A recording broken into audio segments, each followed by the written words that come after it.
Councilmember Roland Barrera. I'm here. Councilmember Mark Scott. Here. Councilmember Sylvia Campos. Okay. Right, is that the way I do that? Hey, all right. Okay, is there any public comment? All right, Mr. Klepper. All right, you got a timer on him?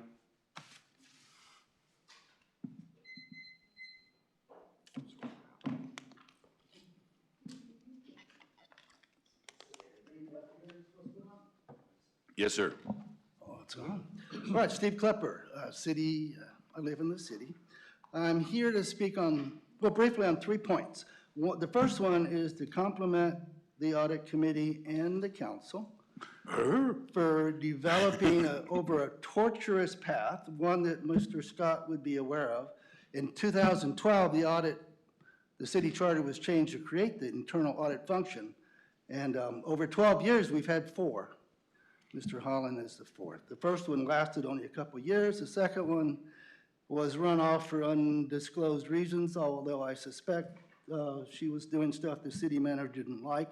The third one was clearly unqualified and didn't meet the standards established by the city ordinance, which was having a CIA. And the fourth one is very qualified and probably the most qualified that you've had. So I just wanted to compliment you for promoting that and help him build a staff. The second one is, since the audit committee is looking at the audit plan for the next year, I wanted to remind people that the yellow book, which the city by ordinance has to follow, as well as the red book, but GAO stands for Government Accountability Office. It doesn't stand for General Accounting Office or Government Accounting Office.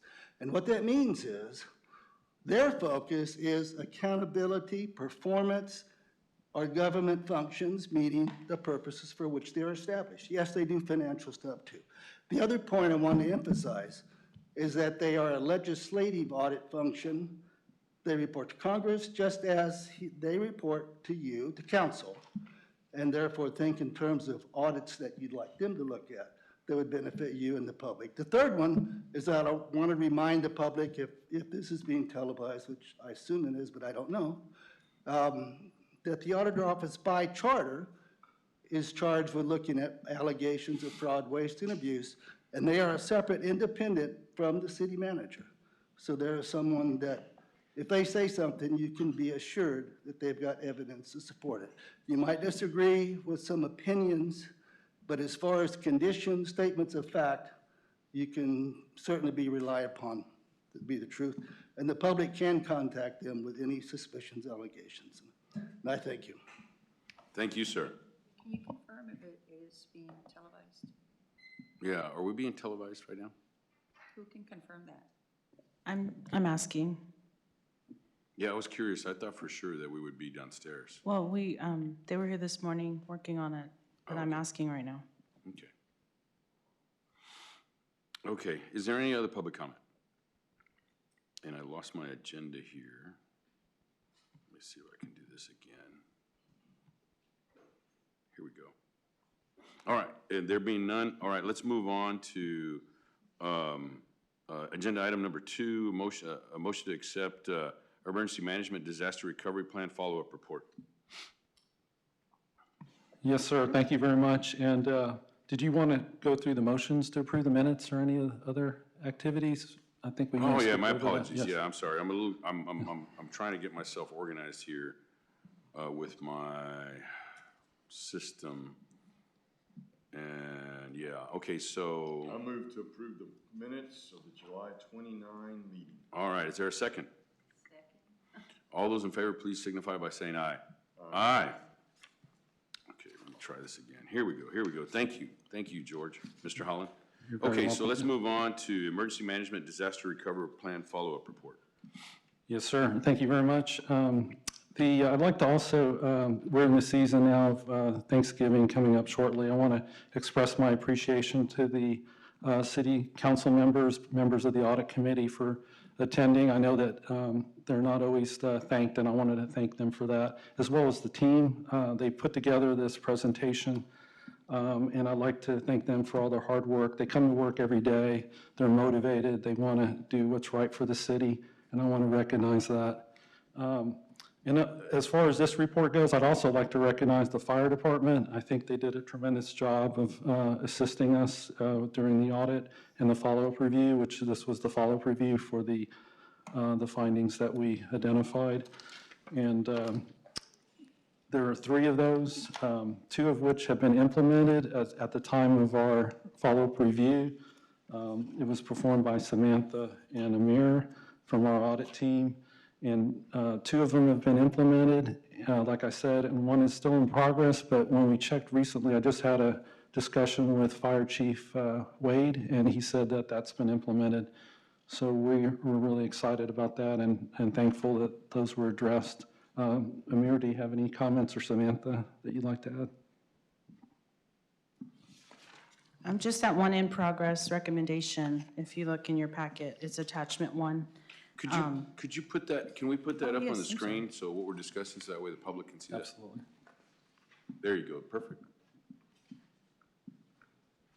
And the first recommendation that was still in progress at the time of this report was the revision of the policy for determining what city leadership would serve in critical roles during an emergency. And in the packet, we have included that updated policy. It was updated after, or signed after we issued this report. Okay, excellent. All right, are there any questions? All right, do I hear a motion to approve? Motion to approve. All right, there's a motion and a, go ahead, if you have any questions, feel free.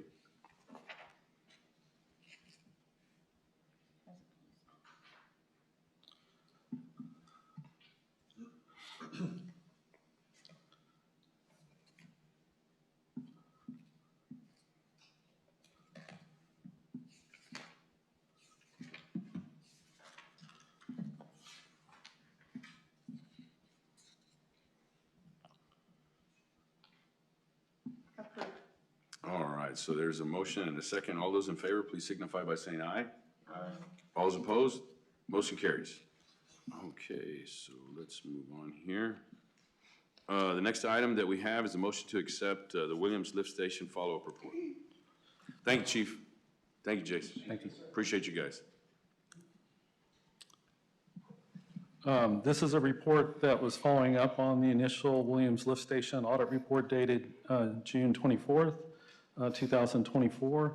And the objective was to focus on contractual compliance. We definitely followed up on this and got tremendous support from the engineering department. We'd like to recognize their assistance during this review. There's a total of 6 recommendations. We find that 2 are still in progress. And with that, I'll hand over to Amir to discuss in detail. Yes, sir. We would like to thank the engineering services for implementing 4 out of 6 recommendations. And I would like to highlight the 2 pending or in progress recommendations, which is the second line, retention withholding from subcontractors by the general contractor. Did the city consider modifying language within their respective future contract documents to include specific reference to 2022 Texas status for government code? And this item in progress and expecting the full implementation by December 31st, 2025. And number 4, which is the enhanced tracking of material on hand. This also in progress and the expectation to have this recommendation implemented by December 31st, 2025. And here I would like to invite Jeff to give his insights on those 2 recommendations. Mr. Edmonds? Well, on that observation 1, I'm going to ask Janet to speak on that a little bit. There's some difference of opinion on what our responsibility is relative to trying to ensure that contractors follow state law. And Hi, Janet. Janet Whitehead, Assistant City Attorney. Yeah, one of the issues that we've been running into with Towson's audit is that they're auditing the project. So they're auditing the city's engineering department, they're auditing the contractors' performance and the subcontractors. So we're having to track down how subcontractors and contractors are contracting and managing their projects in addition to how we're doing our job. This is a perfect example. So in 2022, it looks like, anyways, so the Texas legislature adopted a rule or a law that said that the contractors could not withhold more in retainage from their subcontracts than the city withheld from their contracts. In Texas law and federal law, there's hundreds of laws that the contractor has to follow. We cannot put every law into our contracts. There are some that the state of Texas requires the city to include in our contracts. We have to require that the contractor verify that it does not boycott Israel, that it does not discriminate against firearms, that it does not boycott energy companies, that it complies with American with Disabilities Acts and prevailing wage rates, the Public Information Act. These are laws that the state of Texas requires the city to include in our contracts for the contractor and the subcontractors. The city's contract also, we also include a general statement that says the contractor must comply with any state, federal, city laws, rules, regulations. This is the example of where that would fall into the catch-all. There's no requirement that the city has to include in our contract what the contractor retains from the subcontractors. It requires that the city only retain 15% from the contractors. Then the contractor has to comply with the law on how much they withhold. The auditor wants us to, they're saying that this is an observation that we need to put into our contract what contractors have to do with their subcontracts. We can't do that with every law in the state of Texas and federal law. Now, I did agree to reference that in our contract. The next time that we update our contract, we are going to put a reference to 2252.032 in the payment section, just to give them a reminder of this law. But it's being implemented the next time that we update our contract. And also, I will tell you that this is also an observation in the OSO one. And it's going to be the same response. So the number 5 on your agenda has this observation in there too. Same response. The next time that we update our contract documents, we'll put a reference to remind the contractors. Okay, so then what's the remedy if, in any particular case, if the contractor, I mean, I know it happens.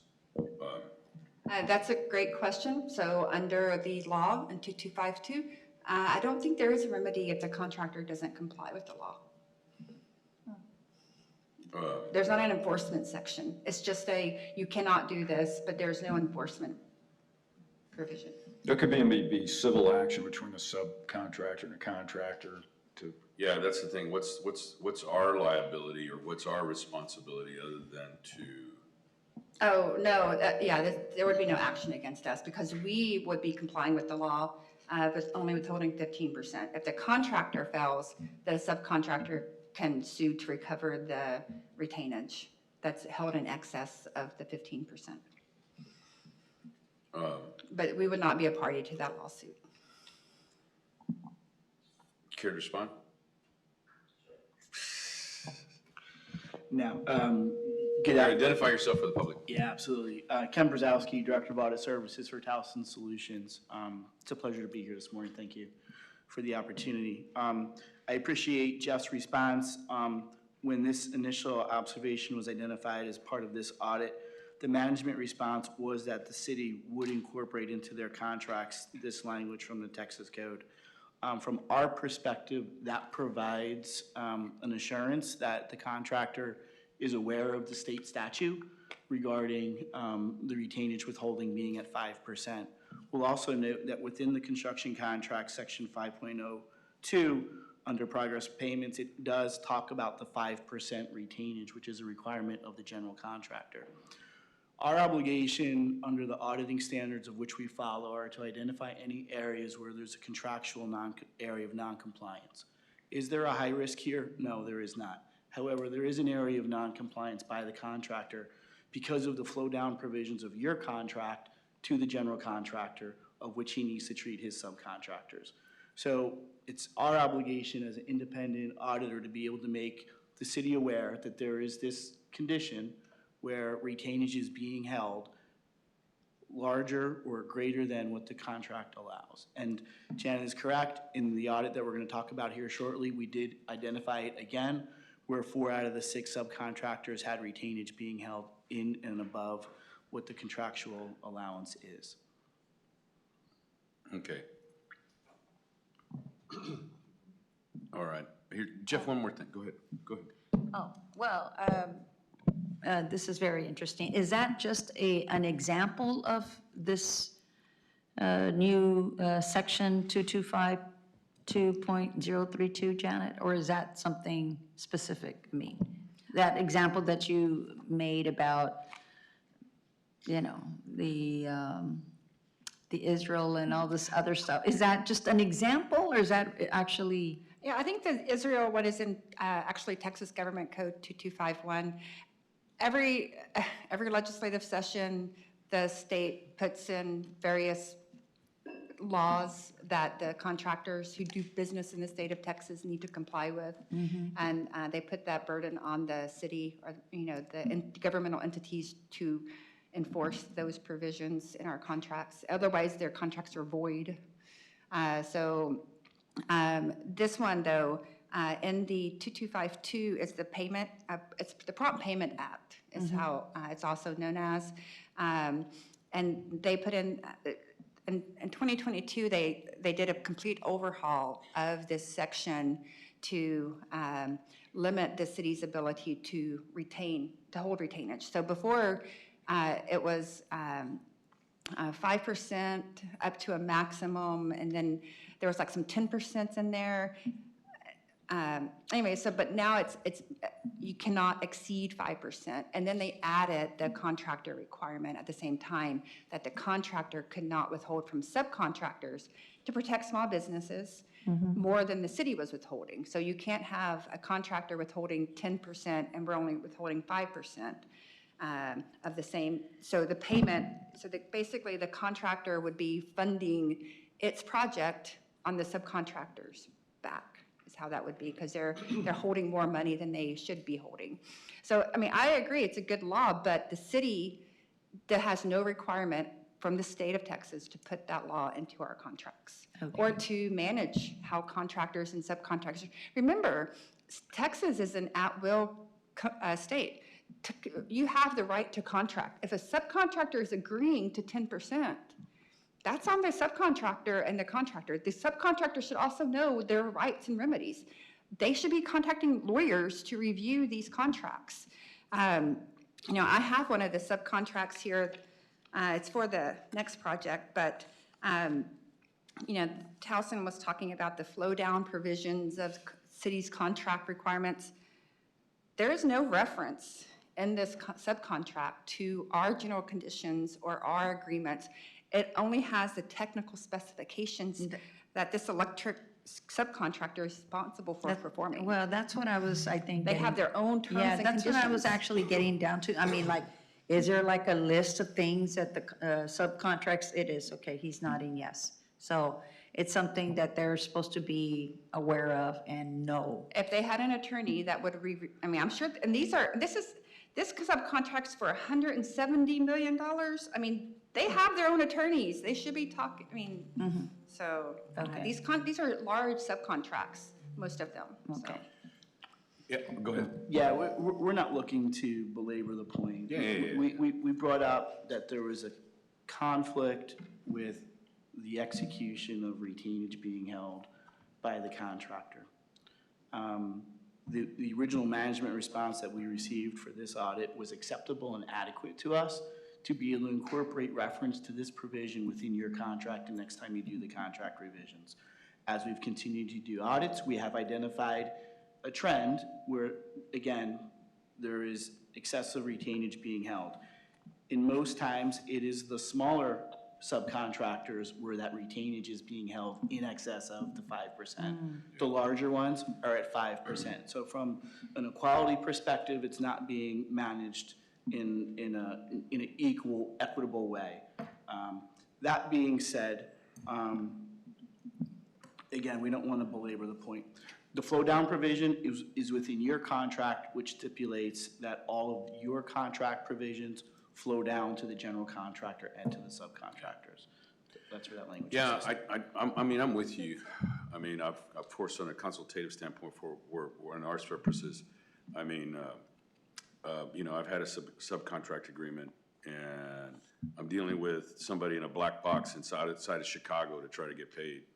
And, you know, and I've gone to, and then you're reluctant to go to on occasion, to go to the customer, simply because you don't want to ruin your relationship, and then you're trying to figure out a way to get paid. I mean, I guess it's a bureaucratic requirement, and that's a thing. And even then, I was told, I'm sorry, your contract was with them, not with us. You know, and so it's, you're going to say something, Jeff? Yeah, no, let me. I mean, I know we're belaboring it, but. I got one final point. So, I mean, really on this particular thing, which is a follow-up, I mean, we had this discussion with the prior audit committee when this audit first came up. And it started out, I believe, as a finding, and then there was a lot of discussion, and we took the position, look, it's not our job to enforce this. It's state law, you know. I mean, there's all kinds of laws they have to follow that we do not enforce. I mean, we don't give them breathalyzer tests, driving on and off the job site, you know. We said, look, I get it that it's a law, but it's not our duty to enforce. And what we agreed to do as part of this discussion, we said, okay, look, we'll put a reference into our contract so that, you know, maybe they'll call attention to that. And that's appreciated because it puts a situation, now obviously I'm not in construction, but puts a situation like with somebody that I'm involved with, it allows me to present that when I'm dealing with a black box, like I said, out of Chicago to try and get paid. And I have to just have all this follow-up. So, I mean, if that's all it takes. Yeah, we're a little bit remiss, you know, the next time we push out new general conditions, we'll put a little reference in there. And then just one more point, and we're gonna get to this again when we go to the OSO, which is probably a more appropriate point to have that discussion, but I get why the state legislature did it, and they're trying to look out for the smaller businesses, the subcontractors, and they're trying to say, hey, whatever's, you know, good for the contractor applies for the subcontract. And I think you could make a counter argument to that. You know, the contractor has to have performance and payment bonds with us. You know, a lot of times when these guys are entering into sometimes it's on a handshake. Sometimes it's just a purchase order. There's not a contract. The general contractor doesn't have the same kind of protections that we have. So you could argue that, hey, it might make sense to have greater retainage with those type of contracts than the owner has with us. Okay, yeah, maybe you and I can discuss that over a beverage. Right. Well, at the end of the day, it's the law, so, and they're supposed to follow it. I'm with you. I'm just looking at it to the point of how it affected me, and maybe that I shouldn't be doing that, but, okay, all right, so do I hear a motion to? All right, there's a motion and a second. All those in favor, please signify by saying aye. Aye. All right, so then we're gonna move on to Pack Creek Channel Sidewalk and Restoration Follow-Up Report. Is that where we're at, right? Yes, this was a follow-up to the Pack Creek Channel and Sidewalk Restoration Audit dated September 5th, 2024. It's out on the island. The primary objective of the follow-up review is to verify that management has taken corrective action to address the findings and recommendations from the original audit. And we had excellent cooperation and timely responses from the engineering department. There was a total of 4 recommendations.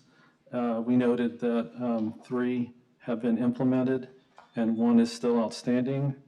And with that, I'll hand over to Amir or Joseph. Joseph, thank you for working on this as well. Joseph and Amir worked on this audit from the audit team as well.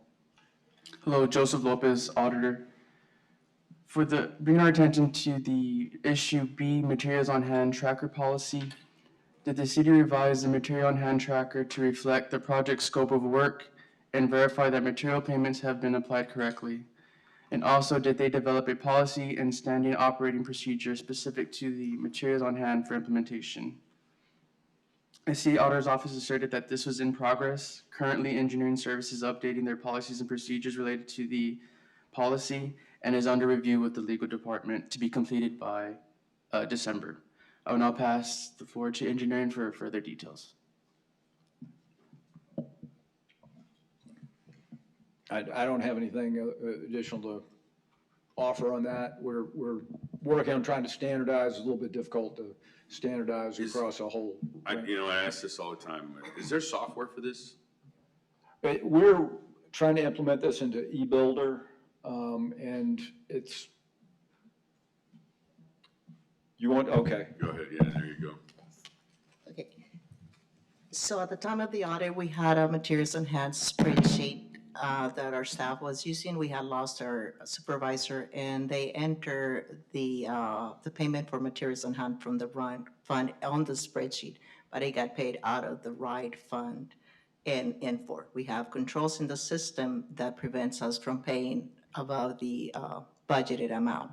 So they never audited the system. They just went to the spreadsheet and found the formula error that was corrected when it came to accounting. Finance would never issue a payment if we don't have a budget for it. I brought it up to their attention and nobody went and checked on the system. They're auditing spreadsheets, which are subject to human error, but the accounting system had very strong controls. You can talk to Peter Collins, and we cannot pay more than what we have budgeted. Okay, but once again, you're incorporating into eBuilder, I mean, so there is a system of which that we can utilize software. I've always said, back, I said this when I was in the municipal court committee, really, we're still using Excel? Yeah. And I know it's a useful tool, it's just an item such like this, I would think that there's software available where somebody a lot smarter than we are. Well, eBuilder is project management software. Our accounting system is M4, so payments come out of M4. This was just a tracker that they review, not the actual payment and the final payout. So, part of what was going on here, the original, was this a finding or an observation? Anyway, the original thing was that the retainage or the material on hand was coming out of the wrong account. And they were basing that off of the pay app, not the accounting system. But in general, we kind of backed up and said, look, we need to have a better policy on this and have this better systematized. But basically what this is in the contract is if the contractor buys a whole lot of material that's going to be incorporated into the project, and you want to be able to do this to help the contractors with their cash flow, you can reimburse them for the material. And then what needs to happen is that as the work is being incorporated, as the material is being incorporated into the project, you're reducing that material on hand at the rate material is being incorporated into the project. But there's a whole wide range of material on hand. This could be pipe, this can be things like stone, aggregate. This can be equipment. So it's a little bit of a challenge, but really what we just need to have is just a policy and a procedure that we're applying across the board on how we do this. I go to it, and I don't want to belabor it also. I recommend we approve it, whatever, but I'm just saying, I guess from a practicality standpoint, I just think that an individual entering something into Excel, once again, it's subject to human error. There's got to be some level of software that basically either ties into, what's the city software? N4. That ties into N4, and I know N4, I'm learning from TML that it's not the end-all be-all, it's just everybody uses it. And because it ties into the accounting system, it's all of a sudden it's a Bible. But it doesn't necessarily tie into our 29 lines of business. So, and there's no is a perfectly good answer. If there's not software that has that, then that's something that we need to go to N4. I would say it's not no, it's a combination. Now, we can systemize to a degree, but, you know, when you talk about 29 lines of business, it's like we've got 29 different types of contracts. Yes. So it's difficult to have a one-size-fits-all. And to the extent that we can, we are systematizing things within eBuilder. I think there's always going to be a certain amount of Excel involved in this as well. I'd like to have so- Joseph reply also as well, I'm sorry. but to your So comments. the pay applications are based on the bid tab, so it has a lot of line items. It's impossible to put all those line items in the system because it's just a lot. I worked with SAP and we couldn't do that, and that's a very expensive accounting system, so it's not possible. But they are, we submit as by fund, and then the spreadsheets are support documentation by fund. So we have to have Excel. We can't get away with it. We do a data analysis. We get dumps from M4 into Excel to analyze data. The system doesn't do that type of analysis. Now, this one was a formula error, and we are working on making that tracker error-free, but that requires an expert in Excel, and our specialists are not experts. They're, you know, entry-level employees. So when that manager left, we reclassed that position to a higher level, and he is working with everybody to improve the trackers. Again, that's not the accounting system. We have plenty of controls. It starts with the specialist, then it comes to accounting and engineering, and then it goes to finance, accounting. So there's plenty of eyes on those pay estimates, and the system just doesn't let you pay out of a fund when there's no funds. So they just never check the system. So as a result of the audit, you did find out that you did have to increase the level of personnel, I mean, the qualifications is what I'm saying. Well, it wasn't because of the audit. We identified that before. We just had not had a chance to we moved the person to my side, to the support services, so we can train her. We just didn't agree, and we ended up letting the person go. We do also have controls that if they're not performing at the level that they're expected, then we need to help them find another job, or we just need to let them go. So yeah, that person was let go eventually, and we reclassed the position to a higher position. We gave him a test in Excel, and he passed. So he's doing a great job now. Okay. And I really wanted to give Joseph an opportunity to respond to some of these comments that are being made, if you don't mind, Joseph. Sure. Yes, engineering is, it's a work in progress, and we've seen that engineering is taking steps to improve that process and perform the due diligence to improve that. Okay, so you agree with their assessment that they do have a system that will catch what you were referring to with the Excel? Yes, ma'am. Okay, thank you. I move for approval. All right, there's a motion. Is there a second? Second. All right, multiple seconds. There's a motion and a second. All those in favor, please signify by saying aye. Aye. All those opposed, same sign. Motion carries. All right, let's move on to Oso Water Reclamation.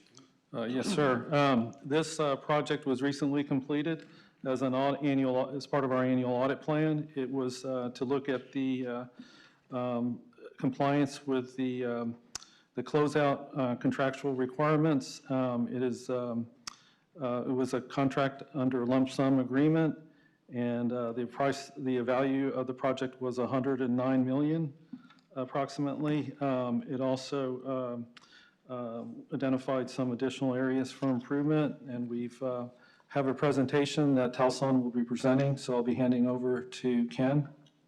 Thank you. Thank you, George. Again, Ken Brzezowski, Director of Audit Services with Towson Solutions. With me this morning is Kelly Arnold, Audit Manager. I'll briefly walk us through the results of the audit.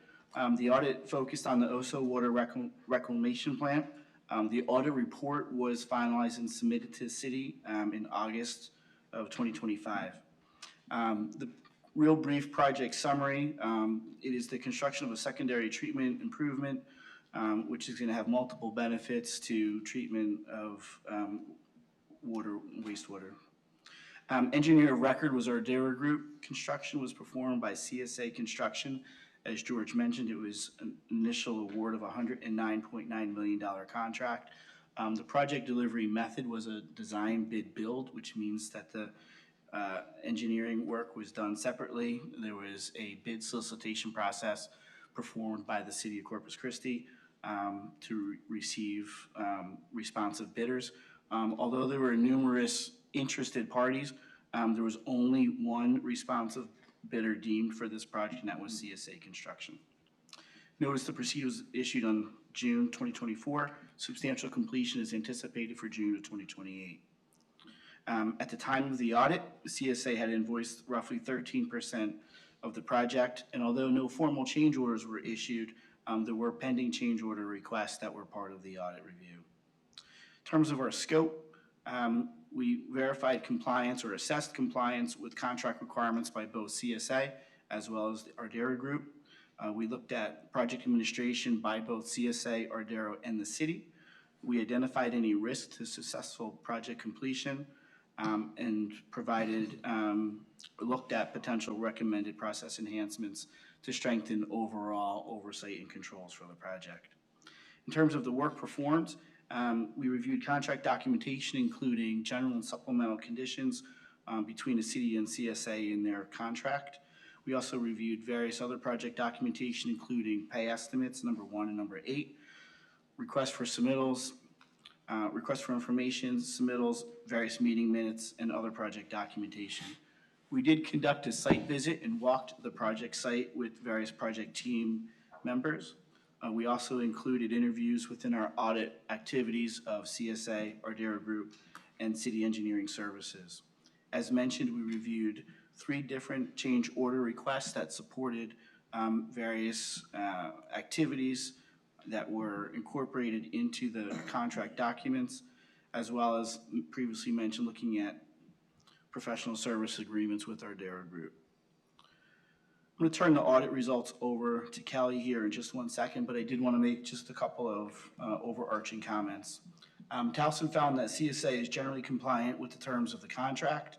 We did note within the audit report that the city and Ardera are sufficiently managing the project. Communications of the project details and administration of financial controls between the city, CSA, and Ardera were deemed mostly adequate and transparent. Based on the documentation sampled, there were no significant financial, schedule, or contractual risks at the time of the audit, nor was there any reference to fraud, illegal acts, or ethical violations noted. I will note that our audits are conducted following the generally accepted government auditing standards, and we do adhere to both the Yellow Book and the Red Book. I also want to note that the City Auditor's Office, CSA, Ardera, and the engineering services were accessible, provided beneficial support to the audit, and we appreciated their support during the course of the audit. With that, I'll turn it over to Kelly, who will walk us through the detailed observations. Kelly Arnold, Towson Solutions Audit Manager. So the outcome of this audit engagement resulted in 2 findings and 2 observations. We acknowledge that any disagreement with a finding or a recommendation is based on a difference of interpretation of the contract provisions. The city has agreed with 1 finding and 1 observation, and they have disagreed with 1 finding and 1 observation. Recommendations were provided for consideration by the city for implementation and corrective action. The report also noted enhancements made in areas highlighted in previous audits. For just everyone's refreshed memory, I'm going to review the definitions for a finding and an observation. So a finding is an issue where the city or other party is non-compliant with a contractual provision or a stated policy or procedure. A finding may also be identified as an impact to the budget, schedule, or an immediate control risk. An observation is when the auditor has determined that an issue poses a potential of becoming a finding. An observation might also be a process enhancement. With that, I will move into audit finding number 1. Finding number 1, time extension request. CSA Construction was non-compliant with the requirements for requesting a time extension to the contract duration.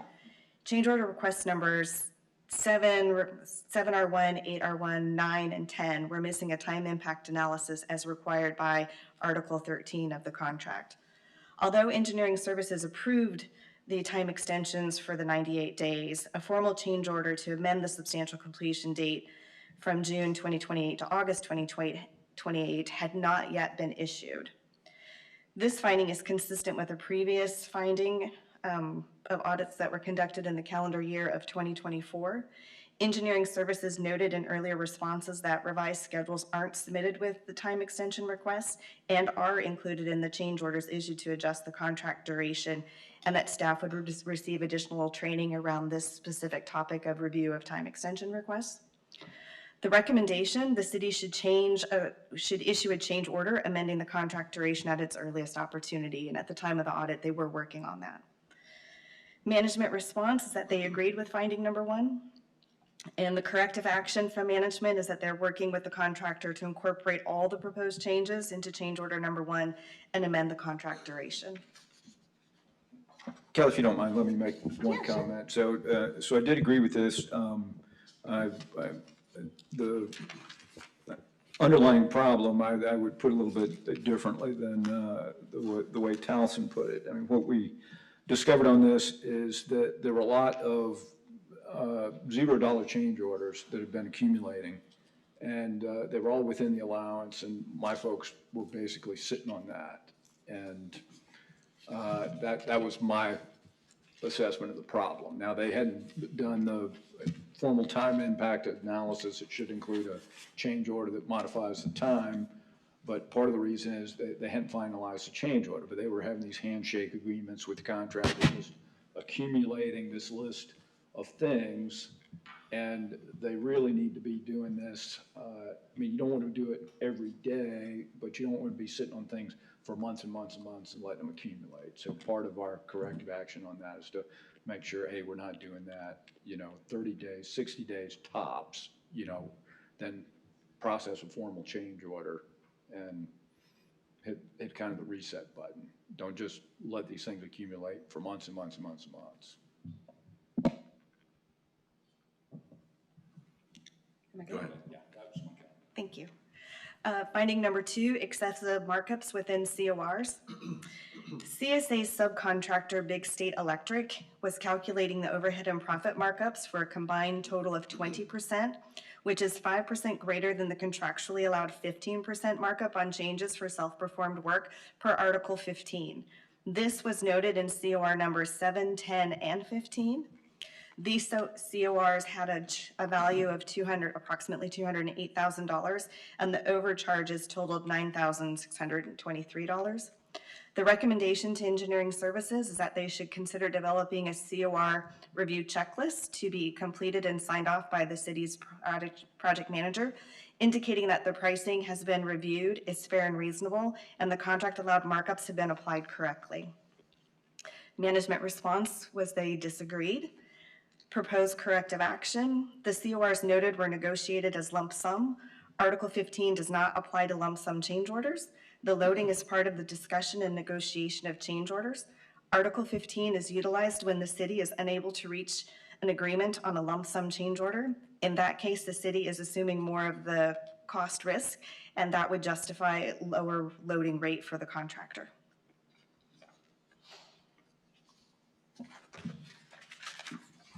Yeah, so we basically disagreed with that, the Article 15. So when we're negotiating a change order with a contractor, you can either reach a lump sum agreement, or we can direct them to do the work, time and materials, in which case it caps the loading that they have and the profit and overhead.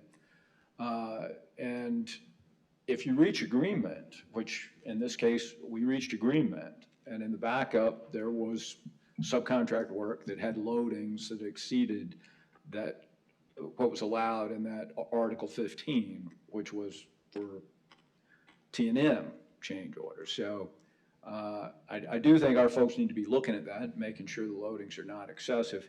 I don't think exceeding the Article 15 qualifies as excessive.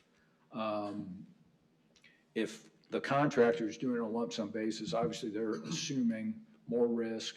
If it costs more than that, they could lose money on that. If you're doing it under Article 15, they have no risk of losing money. It's time and material plus the stipulated markups. So anyway, we disagreed with this one. Here, say that last part again. So could you negotiate less than the 5%? I mean, the less than the 15%? You could. It's, when you're negotiating, it's negotiating.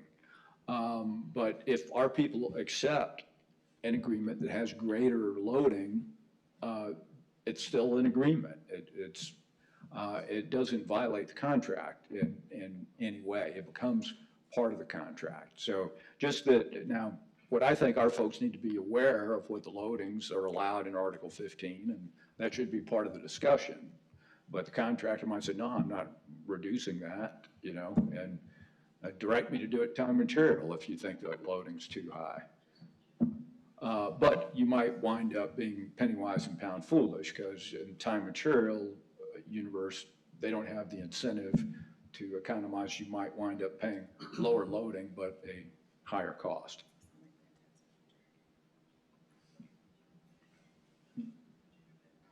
Okay, go on. If you want to respond.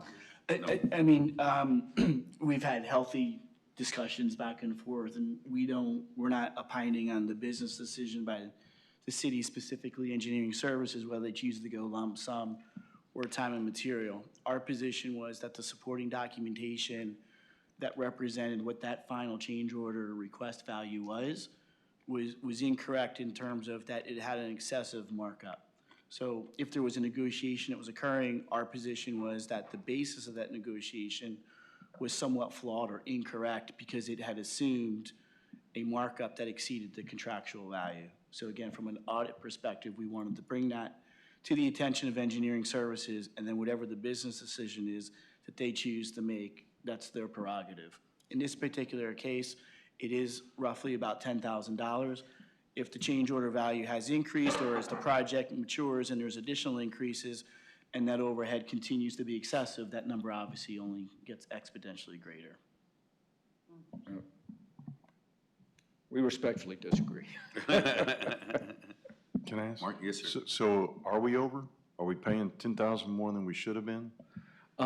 What he's saying is using that loading that was approved is costing $10,000 more than if we had used the loadings under the section of the time material change order part of the contract. So we feel like they're comparing apples and oranges here, that we were in the lump sum universe on this. So the fact that the loading.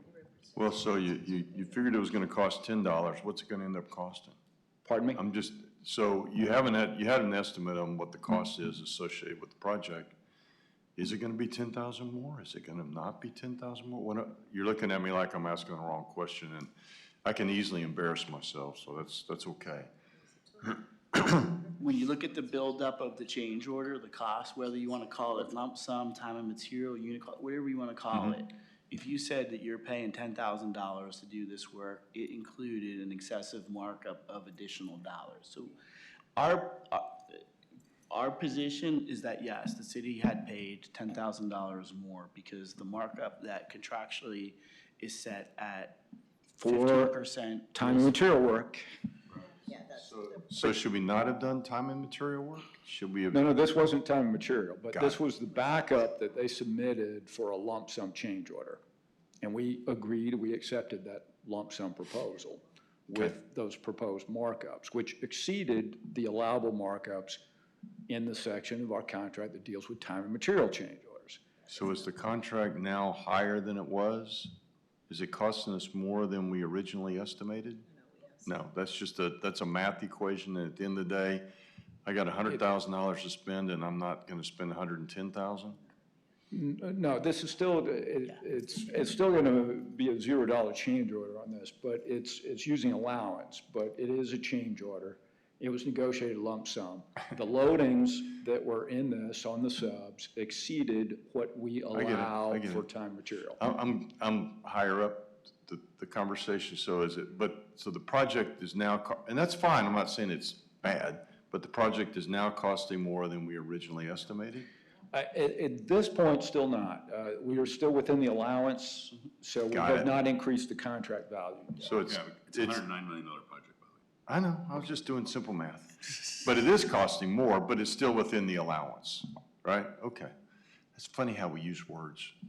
So it is costing more, but it's within the allowance that's part of the contract? Is that how that? Right, so what we do is, and it's only like 1% on this contract. Okay. But Yeah, good point. what we do is by change order. It's an owner allowance. So council is awarded the contract with that allowance item in there. And then that gives us the ability to execute change orders without having to go back to council over and over Yeah. again. Yeah. And then, and it's now how far behind? Is the project going to be delayed X number of months? The complete project completion that you're negotiating with them is to give them 180 days or what? I just. Well, yeah, so we have agreed to a certain number of days. That was on the prior observation they had. Right. But it's. 2 months? I'd have to Yeah, go back and look. it's not super Which looking material. at- I mean, this is a 4-year, I get it. 2 months and 4 years, not Project. the end of the world. right. We do have another change order that I don't think they even know about. That's why I was but asking. It So is when you going to come come back to the second council. time, I get more perturbed, right? Another 2 months. Right, well, this is one that, you know, there's a roof on a building that we're going to have to replace the structure, the roof support structure that wasn't originally anticipated. It's just, once they got in there, they realized you're not going to want to put a new roof on this structure. But anyway, you'll see that one. I'm sorry, that's not necessarily part of the audit, but it's fascinating to me. There's been no material changes, let's put it that way. There's been, to date, there's been no material changes to cost or schedule. Thank you, thanks. All right, go ahead. Audit observation number 1. Audit observation number 1, non-approved change order reference on pay estimates. Pay estimate numbers 1 through 8 included a reference to an approved change order number 1 as a no-cost change. However, change order number 1 had not been approved and/or issued for signature at the time of the audit. The recommendation, the city should remove any unapproved change orders from future pay estimates. Management response, they agreed, and the corrective action proposed was for all approved CORs that Jeff had spoke about earlier being all accumulated and incorporated into the contract via a change order. And that should include, and then they should be reflected on the pay estimates. Okay. Audit observation number 2, retainage on subcontractors. So we spoke about this at length. So just at a high level, I'm just gonna go over summarize it here. So CSA Construction is withholding 10% retainage from their subcontractors, except for 2. Big State Electric and Dana Industrial Group, their retainage amounts were different. The percentage of 5% is greater than the city's withholding from CSA's billings, right? And that was, the retainage amount withheld from CSA subs was at 10%. In total, the total retainage withheld from those 4 subcontractors was approximately $77,000 at 10%. So half of that would be approximately $38,000 of over withholding of retainage. Again, management disagrees with our observation and the recommendation, and the contractors, the corrective action or response that was given to us was that the contractors should consult their own attorneys about following state law.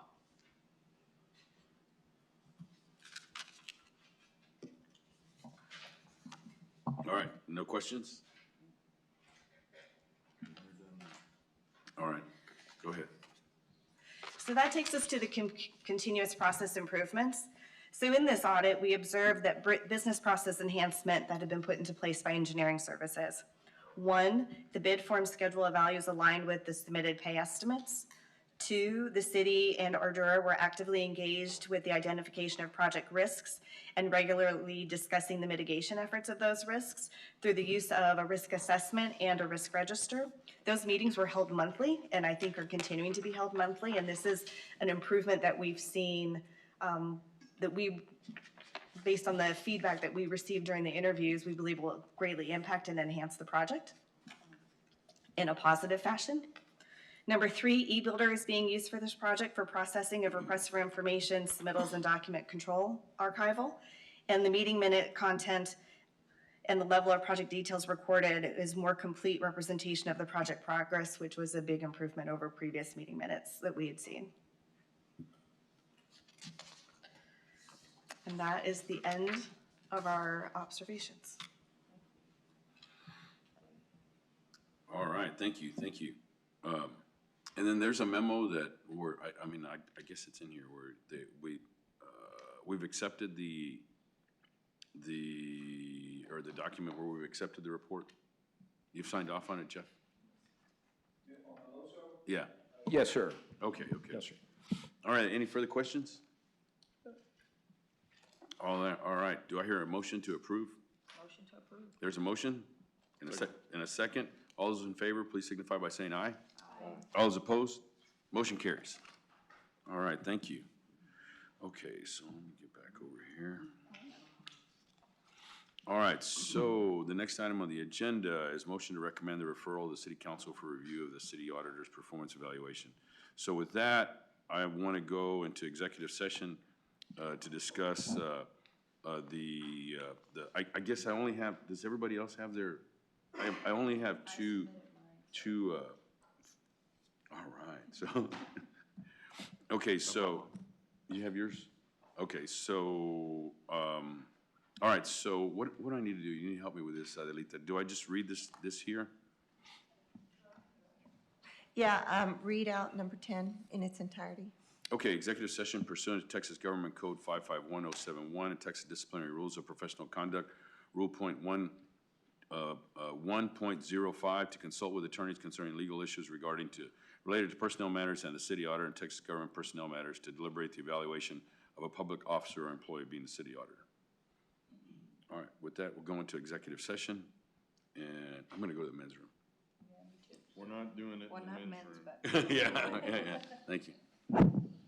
Guess I could turn.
think 11:30.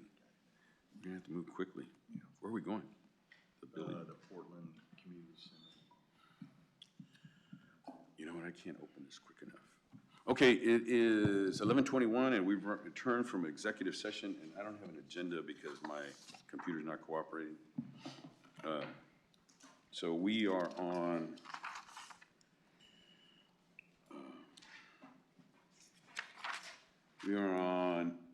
item number 6, motion to recommend referral to the city council for review of the city auditor's fiscal year 20, that was good there. 25 performance evaluation and market salary increase. And Councilmember Paxton, you'd like to entertain a motion? I'd like to make a motion to recommend the referral to the city council for review of the city auditor's 25 performance evaluation and market salary increase to match the 168,000. Second. Okay, you're gonna do 2 motions? Where's legal? It's 2 separate? Okay. All right, is there a second? Second. All right, all those in favor, please say aye. Aye. All those opposed? All right, motion carries. And All right, go ahead. Chairperson, I'd like to also make a motion that in our, that we have a discussion for organizational goal setting at our next audit meeting. Second. All right, there's been a motion and a second. All those in favor, please signify by saying aye. Aye. All opposed? All right, motion carries. Congratulations, George. All right, so I guess for the purpose of time, and since we have a move over until next week, and then we're gonna meet again this afternoon for binder review, if we can go on to, do I hear a motion? Let me speak. To recommend city council approve an incentive pay program and professional certifications and licenses in the city's auditor's office. Second. There's a motion. There's a motion and a second. So all those in favor, please say aye. Aye. All those opposed? All right, motion carries. Congratulations. Okay, so for right now, in the interest of time, I'd like to adjourn, and then whatever items that we have carry over, because you're gonna do another city auditor's update back then. Yes, sir. And then, we can discuss the audit plan for the city council approval following review and comment Okay. at the next meeting. Thank you. All right, thank you very much. Appreciate it. Thank you. All right, we're adjourned. Thank you.